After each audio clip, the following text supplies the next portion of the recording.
Chapter 1. Who Controls the Weather? In the spring of 1873, farmers in southwestern Minnesota watched in concern as dark, whirling clouds appeared on the horizon. As the clouds approached, their appearance changed, and soon they were accompanied by a rustling, screeching sound. This storm did not involve rain or wind, but instead was made of swarms of grasshoppers. Within weeks, acre upon acre of crops lay devastated, and by 1877 over two-thirds of the state was battling the infestation. The grasshoppers even began devouring clothes left on clotheslines. Farmers tried everything from burning their crops to dragging pieces of sheet metal coated in tar or molasses through the fields to catch the pests. The sheet metal was then cleaned by putting the grasshoppers into a fire. Eventually, some of the farmers left altogether while others fought on despite discouraging odds. After the man-made efforts to stop the devastation failed, Governor John S. Pillsbury declared a statewide day of prayer on April 26, 1877. A massive sleet storm soon arrived and killed off many of the adult grasshoppers. Although the remaining eggs hatched, by September of that year they had flown away and left the state for good. Was this truly a miraculous act of God?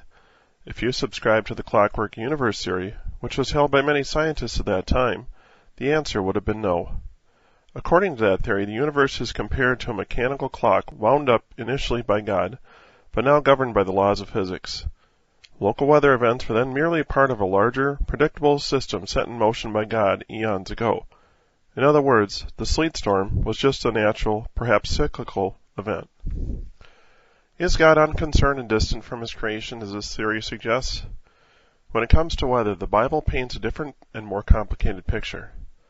For example, in Matthew 8, verses 23 through 27, we see Jesus and his disciples run into a bit of trouble while out in a boat. Now when he got into a boat, his disciples followed him. And suddenly a great tempest arose on the sea, so that the boat was covered with the waves. But he was asleep. Then his disciples came to him and awoke him, saying, "Lord, save us, we are perishing." But he said to them, "Why are you fearful, O you of little faith?"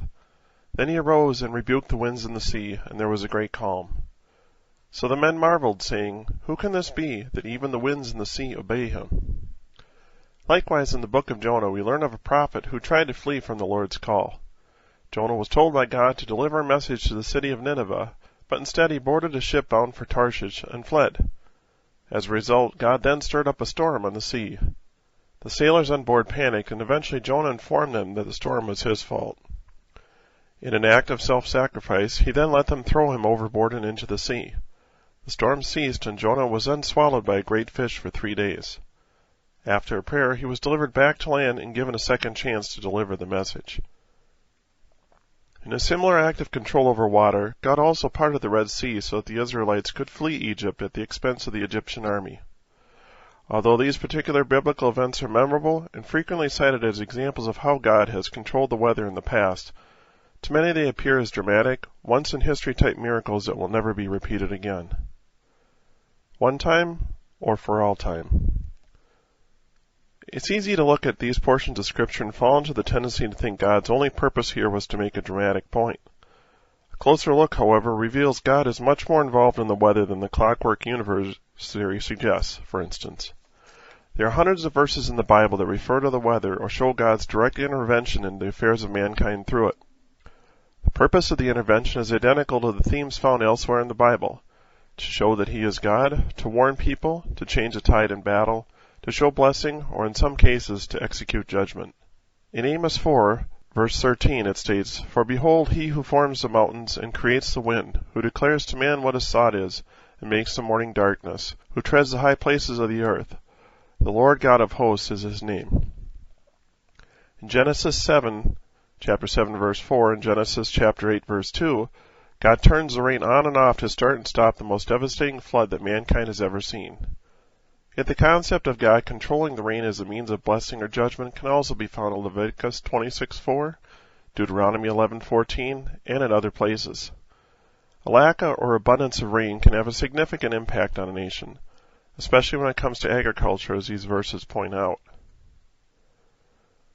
In Job chapter 37, verses 11 to 12, God is described as having control over the clouds. Here it states, "Also with moisture he saturates the thick clouds. He scatters his bright clouds. and they swirl about, being turned by his guidance, that they may do whatever he commands them on the face of the whole earth. In Luke chapter 23, verse 45, during Jesus' crucifixion, the sun was described as being darkened, and the veil of the temple was torn in two. Upon Christ's return, there will also be more signs in the sun, moon, and stars. Although these signs can be visible to many at once, there still is a tendency to pass them off as routine events in the heavens, often in regard to eclipses of the sun and moon. Bolts from the blue. A while back, I watched a video taken from the International Space Station as it orbited around the Earth. Around the 20-second mark in the video, there are bursts of lightning from storms occurring on the surface of the planet that appear like fireflies caught in a spider web. From above, the view is amazing, but down below, each bolt of lightning can reach temperatures of up to 50,000 degrees Fahrenheit and stretch up to 5 miles in length. Although the space station video is fascinating, it also brings to mind Job chapter 37, verse 3, which reads, "He sends it forth unto the whole heaven, his lightning to the ends of the earth." Along with this verse in Job 38:35, God tells Job, "Can you send out lightnings that they may go and say to you, here we are?" And in Job 36:32 it reads, "He covers his hands with lightning and commands it to strike." If God can command such elements as wind, rain, clouds, the sun, and even individual lightning bolts, what then does this mean for us here on earth? Although there have been many headlines of weather events as of late that are considered epic or even of biblical proportions, these verses do not imply that every single component of these events are a result of judgment for something or another. Later chapters I'll cover how God has used a weather event as a warning, a blessing, and even a means of judgment, but for now it's evident that God can and will use such means as necessary. Praying for rain. Early in this chapter I mentioned a call for a statewide day of prayer in response to a grasshopper plague. While the Bible makes it clear that God has ultimate control over the weather, is there any precedent for intervention in a situation like this one? As it turns out, there are plenty of examples. The first place we can look is 1 Samuel chapter 12, verse 18, where Samuel the prophet called upon the Lord, who in turn sent thunder and rain.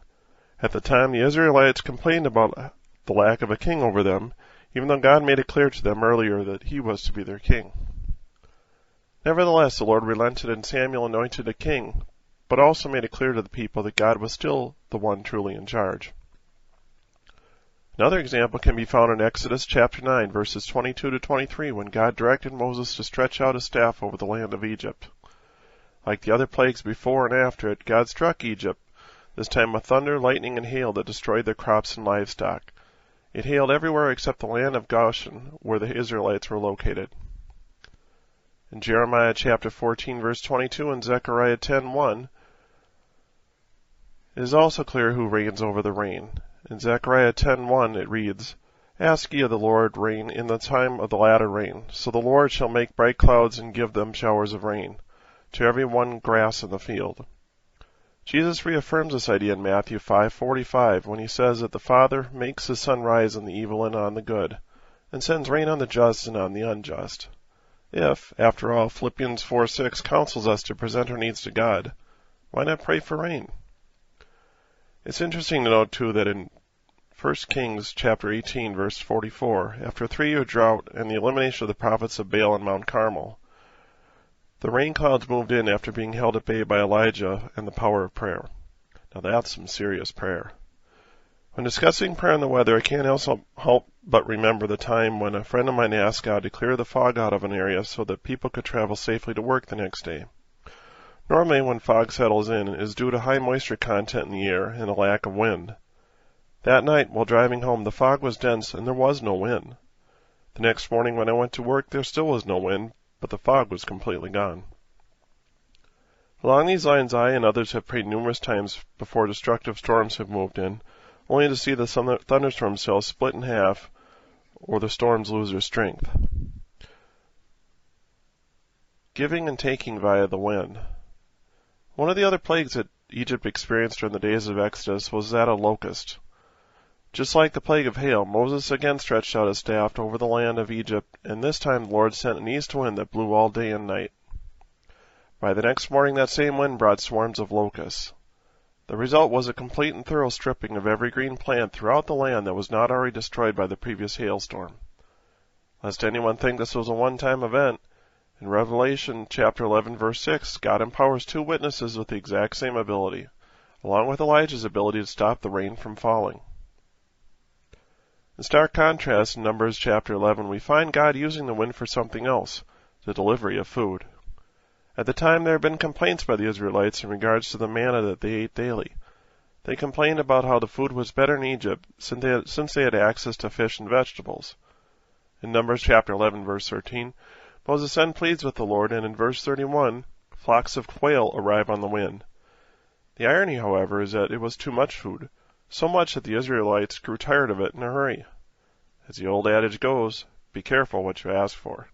It's amazing to think that after having the Red Sea parted before them and seeing so many signs of God's existence that they still struggled to believe that God truly had a plan for them and that He could sustain them. You know, waters are parted 4 times in the Bible: at the Red Sea crossing, when the Israelites crossed the Jordan to enter the Promised Land, when Elijah and Elisha crossed the Jordan River together, and when Elisha crossed alone over the same river. Even though God showed them who was in control of the elements, they still struggled with the issue of faith. Despite their faith struggles, oftentimes God would tell the Israelites to erect a monument to help them and their children remember what He had done for them.